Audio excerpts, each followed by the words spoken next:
musyahadah kepada Allah Subhanahu wa taala. Musyahadah itu membayangkan Allah taala yang laisa kamitslihi syai'un itu. Nah, paham? Sampai tadi Abah bicarakan kesehatan pun membimbing kita daripada musyahadah Allah. Oleh sebab itu, marilah kita semua jangan sampai tertahan di dalam dinding-dinding itu tadi. Kita lewati dinding itu dengan ilmu melewatinya yang disebut ilmu ma'rifat. Menurut kadar masing-masing kekuatan otak dan hati kita ma'rifat itu. Karena ma'rifat itu ada tingkatan. Ada 0, 1, 2 dan seterusnya.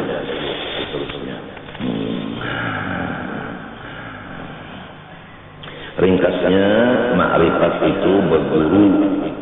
Jangan ma'rifat itu memakai akal. Kalau akal itu dipakai, baca kitab serongonan, lalu dikira-kira begini, itu namanya berguru dengan hawa nafsu. Akal itu harus gurunya itu manusia. Yang ditugaskan Allah untuk membawa manusia ke hadrasnya. Paham tak? Kalau hanya akal sendiri aja kalah dengan nafsu pasti, sebab bantuannya tidak ada guru. Guru itu membantu akal supaya jangan sampai tertipu dengan hawa nafsu. Nah itu, kalau hawa nafsu udah membantu si akal tadi, bukan guru yang membantunya, maka menjadi syaitanlah yang menjadi imam. Malam yakun lahu syekhun asy-syekhun syekhun. Kalau manusia ini tidak ada guru kita, Syekh Murabi Mursyid manusia, pasti hantu yang menjadi syekh kita, jadi guru kita. Nah, semoga anak-anakku semua, apalagi Abah yang sebagai khaddam bagi kalian. Abah ini jadi khaddam bagi kalian. Abah ini jadi apa namanya, guru bagi kalian. Sebelum Abah keluar menghadap masyarakat, udah disumpah oleh guru sebagai guru bagi kaum muslimin muslimat. Jadi Abah ini pangkat guru. Kalau Rasul itu pasuruh, kalau Abah ini buruh bagi kalian. Masa Abah sombong, ujub? Kalau Abah ingat kedudukan Abah, posisi Abah ini sebagai buruh kalian. Walaupun sakit, namun buruh datang kemari menyuruh, pelajari saya. Buruhnya sakit, tapi bosnya menyuruh melajari. Ya, keluar aja, sebab itu siap laksanakan, hai tuan-tuan kalian. Buruh walaupun sakit, ini sakit, tapi karena memang artinya seorang buruh harus tunduk kepada bosnya, ya udah. Suara sakit, perut sakit. Tapi alhamdulillah, mudah-mudahan selaku buruh ini bisa diterima oleh bos. Ini yang datang ini bos semuanya. Ini buruh ini yang mencungkung di tangan-tangan ini buruh. Kada bisa bersombong-sombong buruh, matinya buruh ini dijual-jual oleh bos. Buruh ini dijualnya bos. Ada di antara bos yang tukang tulis di tulisan yang menjual. Ada yang di antara bos membawa tape recorder diputarnya ngaran buruh. Kesalah lawan yang bos saja nak diputar-putarnya. Diputar balikannya apanya terserah. Kesalahannya. Cuma mudah-mudahan artinya ya si buruh ini bisa melaksanakan tugas. Itu aja. Digaji oleh bos kada mendemo juga, kada menggaji, kada mendemo juga. Namanya bos. Orang udah di bawah. Sakit tidak diperhatikan orang, namanya bos. Serak suaranya serak, tidak ada yang memberi obat untuk menyembuhkan serak, namanya bos. Terserah lawan orang-orang yang menjadi namanya apa tadi di bawah dari suruhan itu apa namanya? Buruh namanya buruh, bosnya itu punya obat, tidak mengobati kepada buruhnya, buruh enggak mengeluh. Kalau buruh tidak punya uang, bos tidak mengirimi uang, tidak berani mengeluh, namanya posisinya bos lain daripada posisinya buruh. Buruh kalau tanya diri enggak berani macam-macam, terserah bos lah. Nah itu maksudnya Abah ini hamba, Allah Ta'ala itu Tuhan. Ya terserah lawan Allah Ta'ala aja. Mau diapakannya terserah. Terserah aja. Cuma takutnya itu tadi, ayat tadi takut. Kalau disebut guru yang mau dipolitikkan, apalagi memasukkan diri ke politik. Paham? Setiap politik pasti mengandung suudzon, buruk sangka.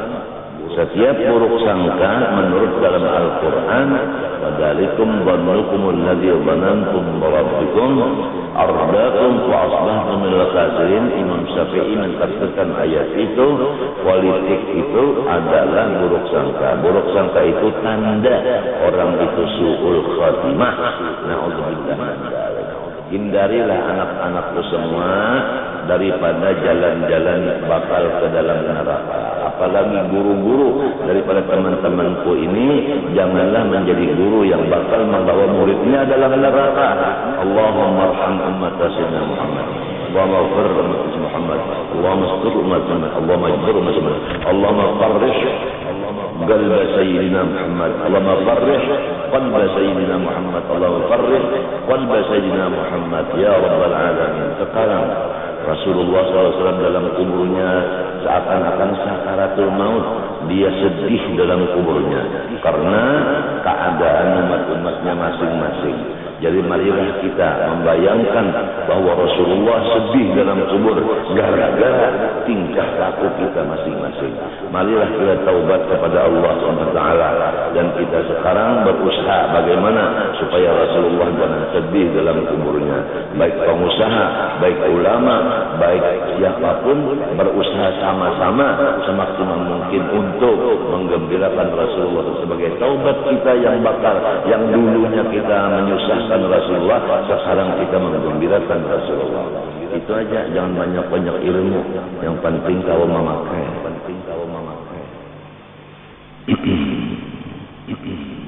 Basirun, Allah Ta'ala senantiasa melihat dengan basarnya, maka mustahil yang buta. Dalilnya yaitu dalil sifat basar. Wallahu basirun bima ta'malun. Dalilnya wallahu basirun bima ta'malun. Allah Ta'ala sangat melihat kepada perbuatan-perbuatan kalian.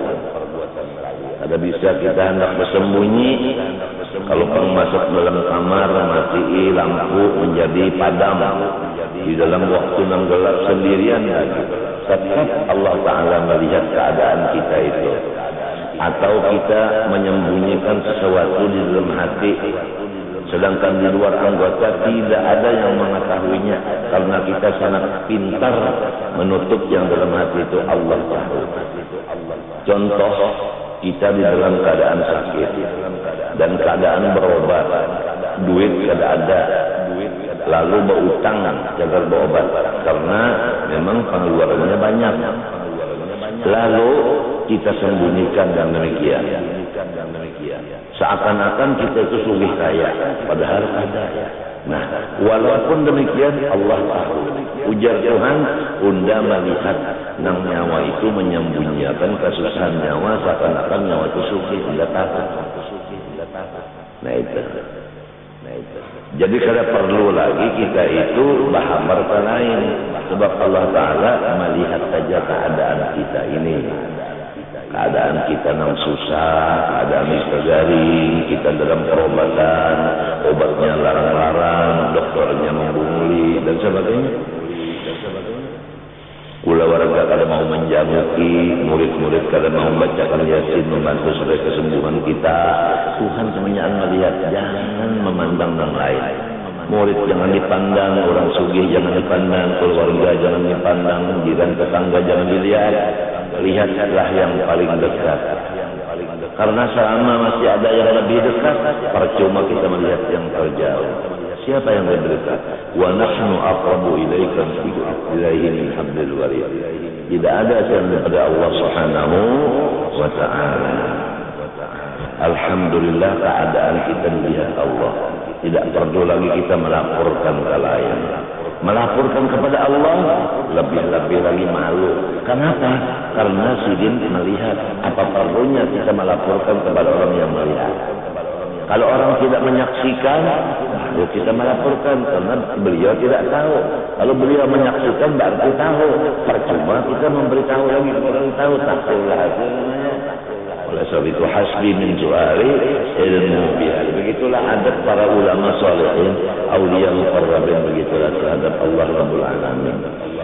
Masya Allah, mudah-mudahan Islam semuanya menjadi bos nang tujuh ujur wakilnya Rasulullah SAW. Aku biar jadi buruh ikan maya. Cukup sudah jadi buruh tuh cukup. Cukup jadi buruh itu. Di mana cukupnya? Tawadhu. Orang jadi buruh tawadhu. Orang jadi bos bisa sombong. Nah itu. Jadi ikam ini bos bagi aku. Aku ini susuruhan ikam. Datangan kamari berarti berucap kami yang datang kamari menyuruh sempian keluar dari kamar walaupun sakit pelajari. Ya udah keluar bos. Anu apanya? Si buruh itu keluar. Diandaki Quran di utak dulu itu oleh guru supaya mereka itu tingkah laku, dan kalau berbicara diandaki Quran lagi di atas kepala selama ada bayangan seseorang di hati atau di utak jangan berbicara, kata guru begitu. Nah, karena kalau ada bayangan seseorang di utak, bicara kita ini menuju kepada perorangan, itu namanya mengupat di batin. Jadi Abah berbicara secara umum, tidak berani berbicara keluar daripada tumbukan hati kepada perorangan. Berarti Abah ada memihak kepada seseorang. Nah, kalau orang yang mendengar pembicaraan Abah merasa dirinya dipihak oleh Abah, itu dia sendiri yang merasakan. Kalau Abah dilarang keras oleh guru, kalau ada bayangan seseorang di hati berbicara, karena jelas pembicaraan itu selalu menuju ke prasasti, itu hukumnya ghibah dalam hati. Abah dilarang begitu. Itu burung saja bersifat begitu. Udah tahu hati Abah kan? Selain dari Allah kan manusia udah tahu hati Abah. Maka patut bagi mukmin mu'taqid bahwasanya ia senantiasa banyak bersifat malunya kepada Allah Taala. Di sini sifat haya, sifat malu, malu kepada Allah. Allah yang senantiasa melihat akan dia. Malu apa? Malu membuat dosa. Nah, jadi tidak ada lagi orang yang percaya Allah bersifat basir, tidak ada lagi mengerja dosa. Itu cirinya.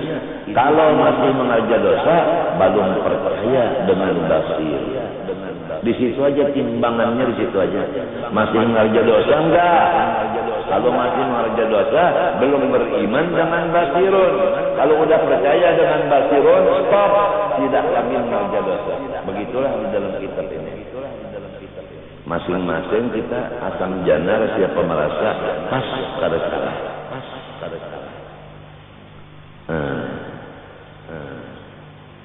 Ini yang kita baca sifat 20 nangsi.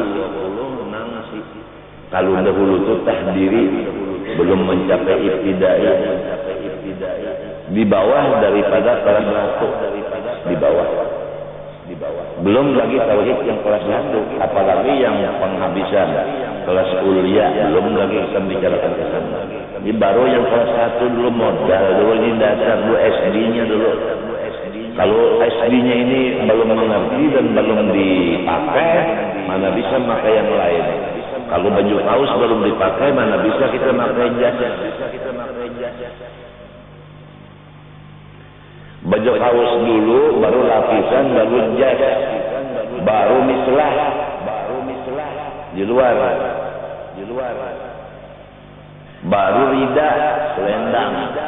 Jadi masing-masing tauhid itu ada bertingkat-tingkat. Yang kita baca ini adalah paling di bawah. Kalau yang di bawah ini belum kita pahami, tidak bisa naik ke atas. Nah, jadi tidak ada lagi bini-bini laki-laki yang balik berakal mengerja dosa. Karena sudah sifat basirun ini yang membesminya, membawa kepada malu. Malu berbuat dosa. Nah, kalau hanya mengaji basirun, malu membuat dosa. Orang itu tidak tahu apa itu dosa. Apa-apa yang dinamakan dosa. Kan kada bisa. Malunya itu kada bisa berjalan selama tidak tahu di dosa. Nah, oleh sebab itu pasti ada murabbi mursyid. Murabbi mursyid itu wajib orang murabbi mursyid itu menguasai semua ilmu yang ada di dunia ini daripada ilmu-ilmu agama. Kalau tidak menguasai ilmu agama, jangan berpadah menganggap nama mursyid dan murabbi. Jangan berani. Harus menguasai ilmu alat, mulai makhraj huruf, tajwid sampai kepada Al-Quran, membacanya, tafsirnya.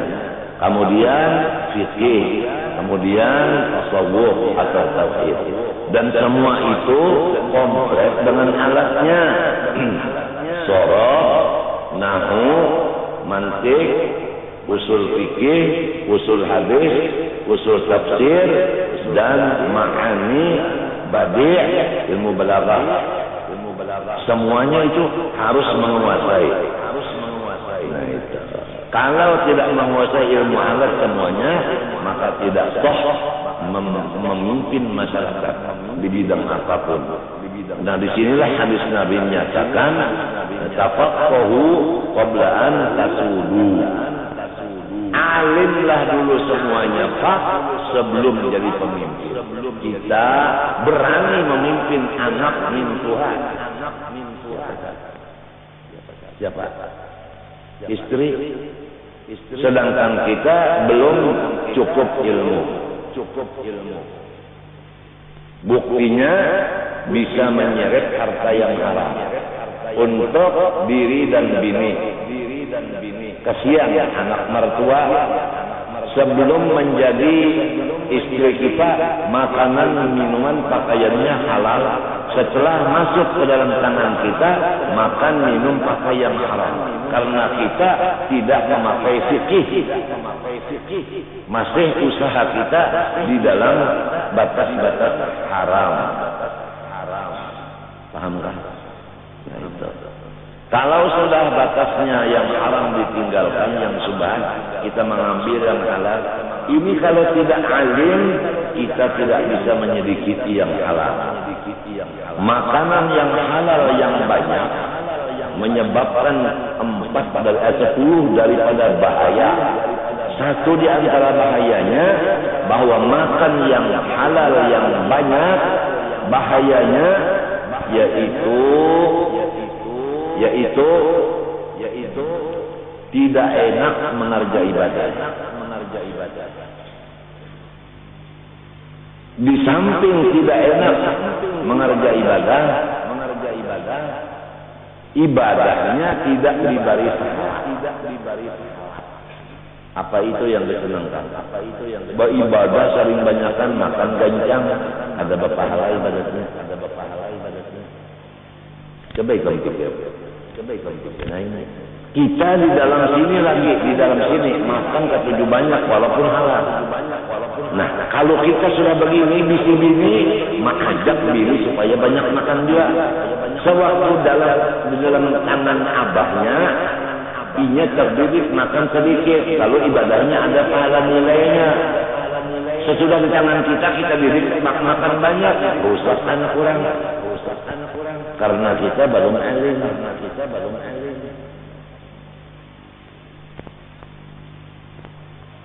Nah ini, jadi janganlah dulu bisi haraguan di rumah tangga sebelum alim.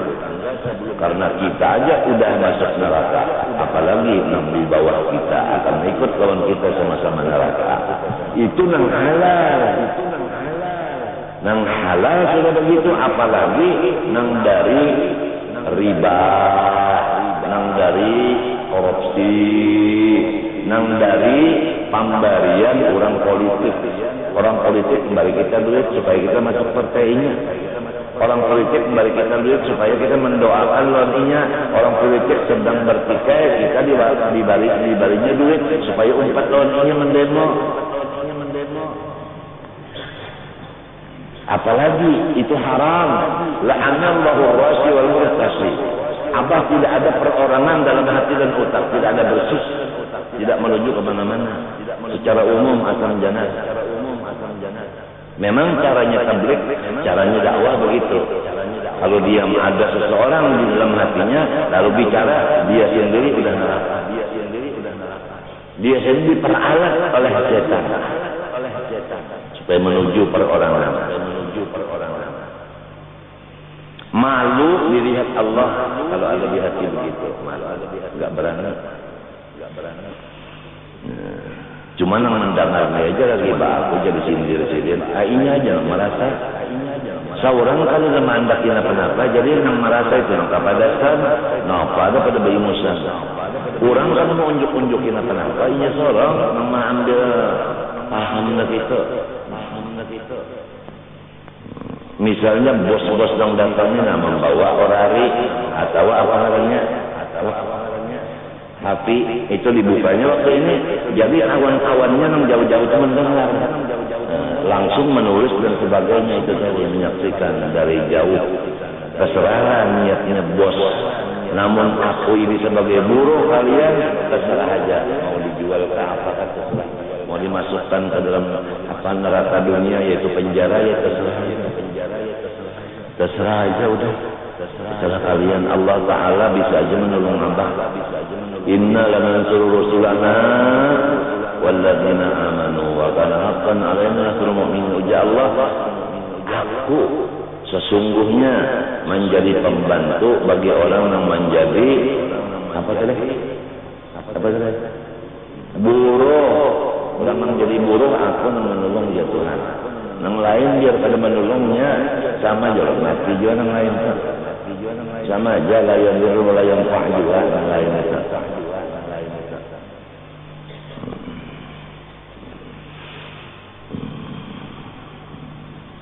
Yang kedua, malu meninggalkan fardu juga.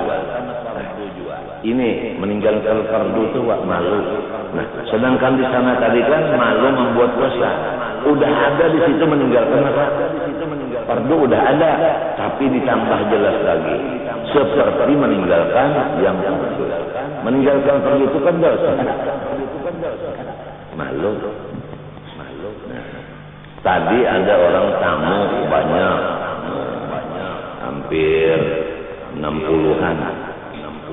Kemudian jam dilihat 12. Selesai tugas jam 12, langsung Abah berdiri pakai tongkat. Abah bilang udah selesai semuanya, saya mau siap-siap doa. Ada lagi 2 orang yang ada urusan apa, wallahualam. Abah bilang maaf bos, saya mau masuk ke dalam persiapan doa. Nah, malu kalau udah hampir azan, malu kerja-kerja macam-macam. Begitulah sifat malu. Kita bisa melaksanakan tugas Allah di awal waktu karena malu mengakhirkan. Sekalinya di sebelah kamar ada lagi tamu, istri Abah punya tamu juga sekarang. Mau menyamai Abah, alhamdulillah punya istri yang banyak kan? Alhamdulillah wa syukru lillah. Masya Allah, luar biasa beginian wa inilah mau menyamai laki. Masya Allah. Kalau begitu si laki, si suami mau juga menyamai istrinya, minjam yang di dada satu. Kalau bisa, kalau nggak bisa, janganlah laki menyamai perempuan, perempuan mengambil hak laki. Oke. Satu gol. Abah bilang udah sholat enggak? Belum. Sholat dulu, masih ada tamu. Di depan kamu lah sholat. Saya yang memerintah. Wa'mur ahlaka bis-sholat. Sedang tamu makan, istri Abah sholat, tamunya cepat-cepat pulang karena mau sholat juga. Alhamdulillah, bisi istri yang memimpin tamu. Alhamdulillah, rupanya istri Abah udah mau jadi ustazah. Alhamdulillah, mertua Abah punya anak ustazah. Mudah-mudahan jadi murabbiyah, mursydah. Mudah-mudahan. Abah teh jadi buruhnya aja, udah cukup deh. Kalau bahasa Cinanya apa tak? Ini orang Beijing ini ahli mengobati akupuntur, tusuk jarum. Abah kena malam habis maulutan ditusuk seluruh badan jarum. Mudahan burung jangan kena tusuk. Doain ya. Dari Beijing. Dulu kan dari Jerman, kemudian dari Swiss, London dan sebagainya. Ini dari Beijing pulang datang. Alhamdulillah, mudahan Allah menghasilkan. Masya Allah. Di mapa kalau bisa bahasa Cina nih, bahasa Inggris tunggal gigian juga. No smoking. No smoking. No KKN.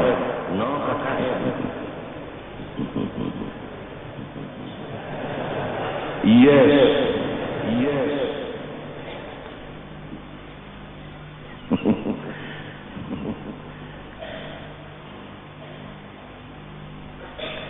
Meninggalkan fardu, nah itu seperti sholat.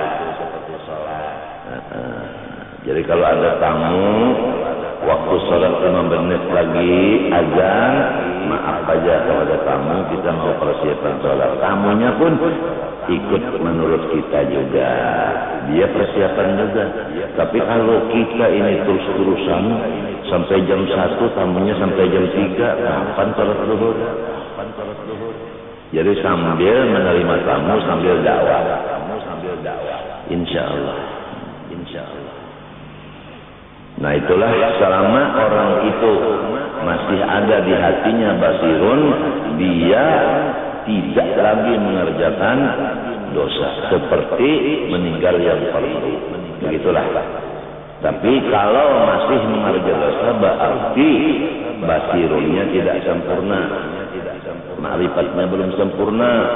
Nah inilah supaya ilmu kesempurnaan dicapai itu dengan jalan kita belajar sifat 20 yang paling di bawah dulu. Ini aja dibulik-bulikin, yang di bawah itu dikocok-kocok, dibulik-bulikin biar sampai terliur kenyamanan ya kada. Biar aja orang tinggi-tinggi, orang yang tinggi itu biasa kalah lawan orang yang rendah. Buktinya ujar orang yang tinggi karena sombongnya, kalau ikan tawa mencapai kepalaku, aku bari semiliar. Ujar yang rendah, namun tiang tawa mencapai sepatu ulun bari 500. Orang ngaran di bawah ada banyak misi duit, ada yang di atas itu kan banyak misi duit KKN. Kira-kira nang di atas sudah sugih, hendak aja mengambil. Nang di daerah lagi kesugihan daerah nak diambilnya, padahal kan cukup aja kan sudah di pusat situ. Betunduk yang di atas nak mengambil daripada sedekahnya, banyak betunduk, dijapainya dulu kepalanya, pada kalah nang di atas. Itulah si paloy.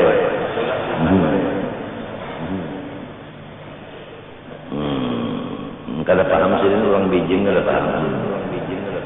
Hanya